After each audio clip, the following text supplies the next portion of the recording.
Mobile ফোনে কথা বলা, হোটেল রেস্তোরাঁ সেবা, ইন্টারনেট সেবা, কোমল পানীয়, সিগারেট সহ শতাধিক পণ্য ও সেবায় শুল্ক ও কর বাড়িয়েছে সরকার। বৃহস্পতিবার রাতে এই সংক্রান্ত দুটি অধ্যাদেশ জারি করা হয়েছে।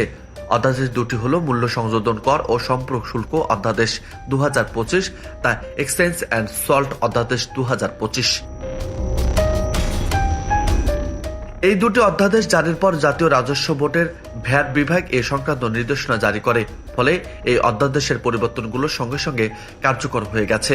এছাড়া মূল্য বৃদ্ধির তালিকায় আরও যুক্ত হবে মিষ্টি, ওষুধ, এলপি গ্যাস, ফলের রস, ড্রিঙ্ক, বিস্কুট, চশমার ফ্রেম, সিগারেট সহ নানা পণ্য। এদিকে ফ্রিজ, এসি ও মোটরসাইকেল কর্পোরেট কর বাড়ানোর পর শতাধিক পণ্যের ভ্যাট ও শুল্ক বাড়ালো সরকার। ফলে সাধারণ মানুষের দৈনন্দিন জীবনযাত্রার খরচ আরও বেড়ে যেতে পারে।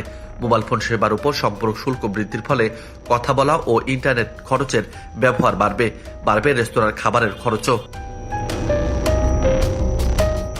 গত 1 জানুয়ারি অন্তর্বর্তী সরকারের উপদেষ্টা পরিষদের বৈঠকে ভ্যাট সম্পর্ক শুল্ক বৃদ্ধির এনবিআর প্রস্তাব পাশ করা হয়। আইন মন্ত্রণালয়ের মতামত সাপেক্ষে প্রধান উপদেষ্টা ও রাষ্ট্রপতির অনুমোদনের পর তা অধ্যাদেশ আকারে জারি করা হয়েছে। জাতীয় সংসদ না থাকায় অধ্যাদেশের মাধ্যমে শুল্ক কর বৃদ্ধির এই সিদ্ধান্ত নিয়েছে সরকার।